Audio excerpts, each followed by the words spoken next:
जमशेदपुर में एक दबंग परिवार, इस परिवार के एक मलखान सिंह, सभी को जानते हैं वहाँ पे, एक दबंग नेता, और ये एमएलए भी रहे, विधायक भी रहे।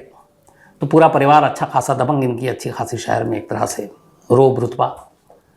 उनका एक भाई, बल्कि साला, जिसका नाम है कन्हैया सिंह। कन्हैया सिंह 29 जून को, इसी पिछले महीने, उन्हीं के घर में कुछ बदमाश घुसते हैं और गोली मार देते हैं। कन्हैया सिंह की मौत हो जाती है। अब कन्हैया सिंह की मौत, एक दबंग नेता के साले की मौत, वो भी कत्ल, गोली मारकर। शहर में हंगामा हो गया। छोटा सा शहर है जमशेदपुर, और इसलिए कि उस शहर के लोग ये जानते हैं कि जब किसी दबंग से जुड़ा हुआ या किसी नेता से जुड़ा हुआ कोई ऐसा मसला होता है तो क्या होता है। तो अब शहर में ये था कि कहीं पुलिस को भी ये खतरा था कि अब ये जो कत्ल हुआ है, कहीं इसको लेकर गैंग वॉर ना शुरू हो जाए, खून खराबा ना हो जाए बदला लेने के लिए। और इस कत्ल को लेकर विरोध प्रदर्शन शुरू हो गया। अब पुलिस के ऊपर दबाव बढ़ता गया, कातिलों को पकड़ो।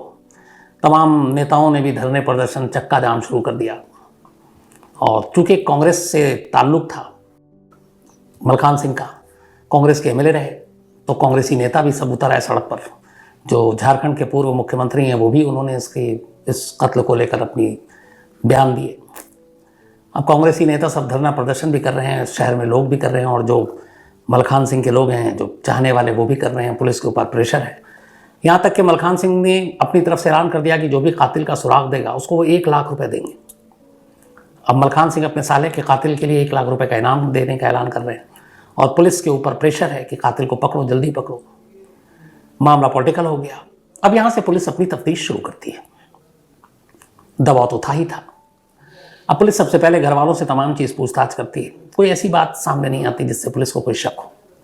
फिर पुलिस अपनी बेसिक पर लौटती है, कहती चलो टेक्नोलॉजी का इस्तेमाल करते हैं। क्योंकि कत्ल जो हुआ था, ये आदित्यपुर इलाका है जमशेदपुर में, जहाँ पे ये रहते थे कन्हैया सिंह। तो कन्हैया सिंह के घर में ही हुआ था कत्ल, और कन्हैया सिंह के पास बाकायदा उनके अपने सुरक्षा कवच यानी गार्ड भी हुआ करते थे। लेकिन किसी को मौका ही नहीं मिला। कातिल आए, गोली मारी और भाग गए। तो पुलिस ने कहा चलो आदित्यपुर उनके घर से शुरू करते हैं। सीसीटीवी फुटेज आजकल सबसे आसान है क्राइम की सीन को खंगालना या परखने के लिए। तो पुलिस ने सीसीटीवी फुटेज को खंगालना शुरू किया। इत्तेफाक से कामयाबी मिली। एक कैमरे में एक शख्स बड़ी तेजी से भागता हुआ नजर आया, बदहवास। और पुलिस को उस कैमरे का जो वक्त था और कन्हैया सिंह के कत्ल का जो वक्त था, वो लगभग आसपास का था। तो यही था कि शायद यही कातिल है जो भाग रहा है।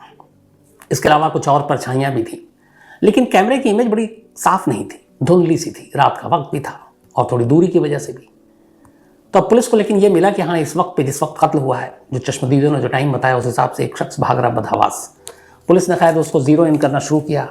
उसके बाद उसकी अच्छे क्वालिटी में करने के बाद उसको अब चेक करना शुरू किया कि यह है क्या। तस्वीर क्लियर नहीं थी, लेकिन फिर भी ने उस सीसीटीवी फुटेज के जरिए उस इमेज को सामने लाया। और जब इमेज सामने आया तो पुलिस को पहली कामयाबी मिली। जो शख्स सीसीटीवी फुटेज में था उसकी पहचान हुई निखिल गुप्ता नाम के एक क्रिमिनल के तौर पर। जब पुलिस ने निखिल गुप्ता की कुंडली खंगाली तो पता चला कि एक शूटर टाइप है, किराए पे कत्ल करता है, बदमाश भी है। अब पुलिस को लगा कि निखिल गुप्ता ने एक पूर्व एमएलए दबंग नेता के साले का कत्ल क्यों किया, उसकी क्या दुश्मनी हो सकती है, या किसी ने कत्ल करवाया। अब ये जांच चल रही है। पुलिस को अब चेहरा मिल चुका था, नाम मिल चुका था, लेकिन अभी निखिल भी नहीं मिला और उसकी तलाश जारी थी कि आखिर ये कत्ल हुआ क्यों।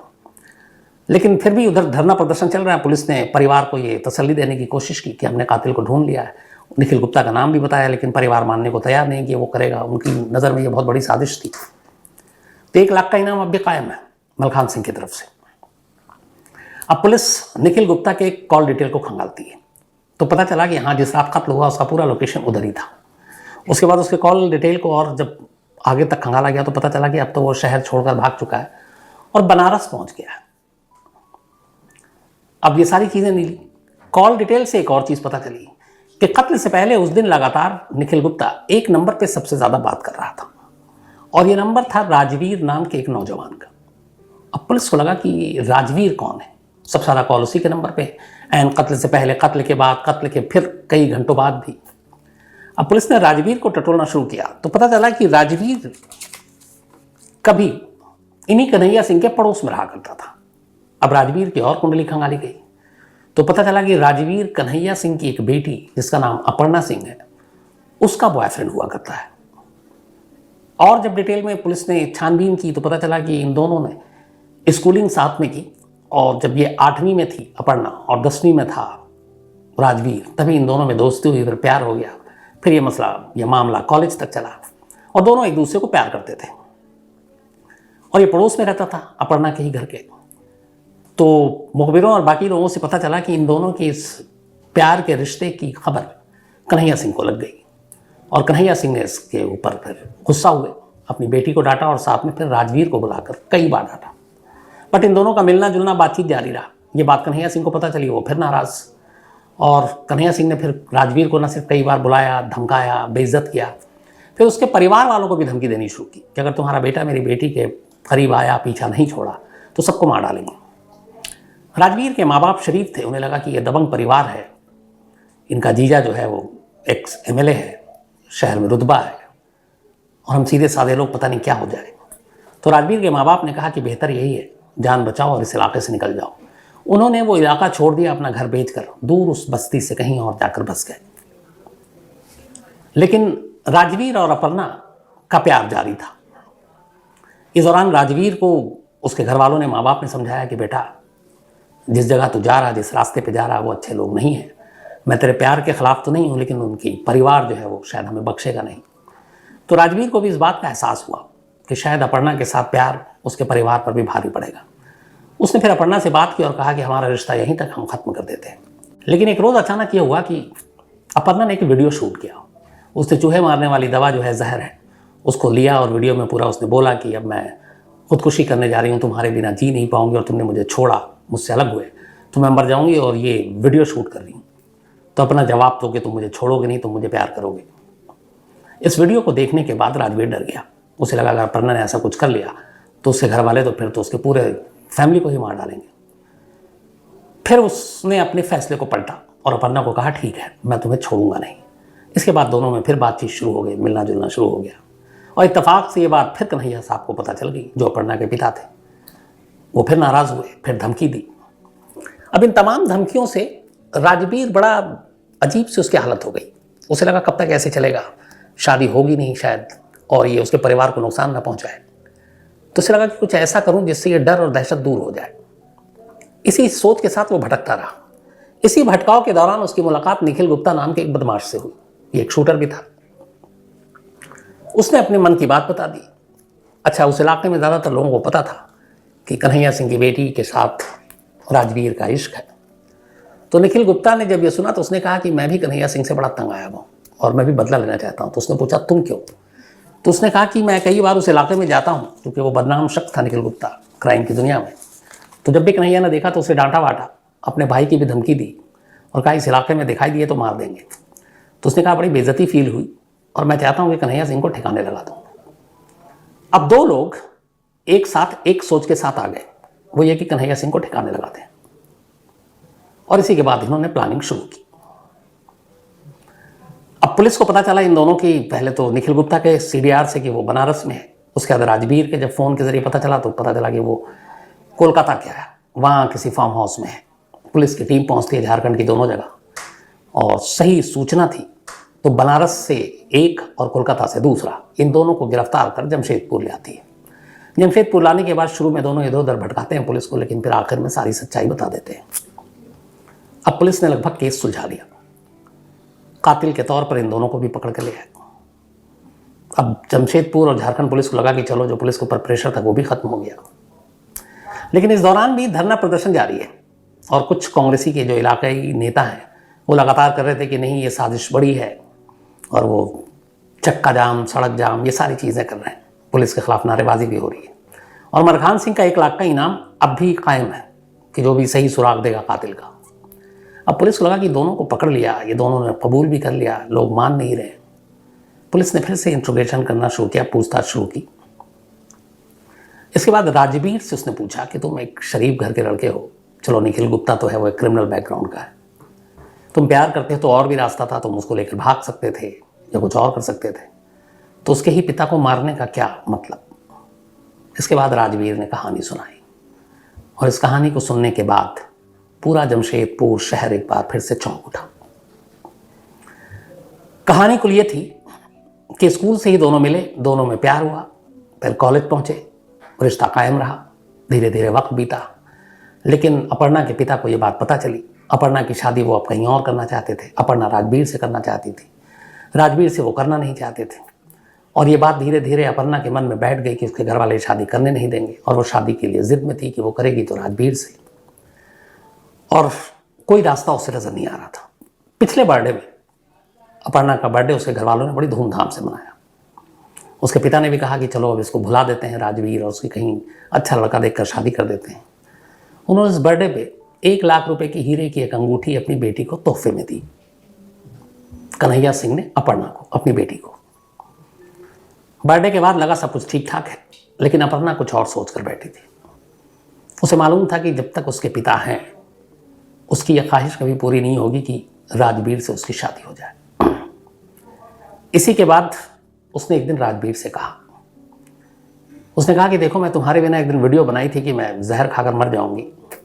अब मुझे लगता है हमारे बीच में अगर कोई आएगा तो उसको भी बचने और रहने का मतलब नहीं है, और हमारे और तुम्हारे इस रिश्ते के बीच में सबसे बड़ी दीवार में खुद मेरे बाप है। तो अगर मेरे बाप को रास्ते से हटा दो तो शायद हमारा मसला हल हो जाएगा। उधर राजवीर भी अपने परिवार और उसकी जो बेइज्जती हुई थी, वो उसके अंदर एक तरह से बदला लेने की एक वो थी कि वो बदला लेना चाहता है। अब लगा कि जब एक बेटी ही अपने बाप को रास्ते से हटाने की बात कर रही है तो वो भी तैयार हो गया। इसके बाद तय हुआ कि ठीक है, और इसी दौरान में निखिल गुप्ता से मुलाकात हो गई। निखिल गुप्ता ने कहा ठीक है, मैं गोली मारूंगा, लेकिन एक पिस्टल की ज़रूरत पड़ेगी। अब क्या करें? तो एक और लड़के की एंट्री होती है जो वहीं के एक कांग्रेसी नेता का नाबालिग बेटा है। उसकी दोस्ती पटना में कुछ लोगों से थी। वो वहाँ पहुँचते हैं और करीब 6,500-7 हज़ार रुपये में कट्टा खरीदते हैं। इस दौरान में 20 जून को, अब यहाँ से शुरू होती है प्लानिंग, बल्कि शुरू हो गई 19 जून से ही। 19 जून को अपर्णा ये कहती है कि मेरे पापा कल 20 जून को सोनपुर जाएंगे बिहार, और वहाँ कोई होगा नहीं, तो तुम आसानी से वहाँ उनको रास्ते से हटा सकते हो। इसके बाद निखिल, साथ में राजवीर और वो नाबालिग बच्चा, ये जमशेदपुर से सोनपुर के लिए निकलते हैं। वहाँ जाते हैं जिस जगह पे, अच्छा सारा व्हाट्सएप पे लोकेशन अपने बाप का खुद अपर्णा इन कातिलों को देती है और अपने प्रेमी को। उधर अंगूठी उसने दे दी थी। अपर्णा ने कहा कि ठीक है, कातिल का इंतजाम करो, गोली चलाने वाले का। राजवीर ने निखिल गुप्ता का इंतजाम किया। निखिल गुप्ता ने कहा कि मेरा इसमें फ़ायदा क्या है, मुझे पैसे चाहिए। तो उसे 5,000 रुपये कैश, एक शराब की बोतल ये दी गई। उसने कहा ये कम है, तो उसने कहा ये लो। अपर्णा ने अपने पिता की हीरे की अंगूठी जो जन्मदिन पर उसको तोहफे में मिला था वो राजवीर को दिया, और कहा कि अगर पैसे कम पड़े तो ये कातिल को दे देना। राजवीर के पास पैसे थे नहीं। उसने 5,000 रुपये और शराब की बोतल के अलावा कहा ये लो, इसकी कीमत 1 लाख रुपये है, ये अंगूठी तुम सुपारी के तौर पर रख लो। निखिल ने वो अंगूठी रख ली। इसके बाद ये लोग सोनपुर पहुँचे।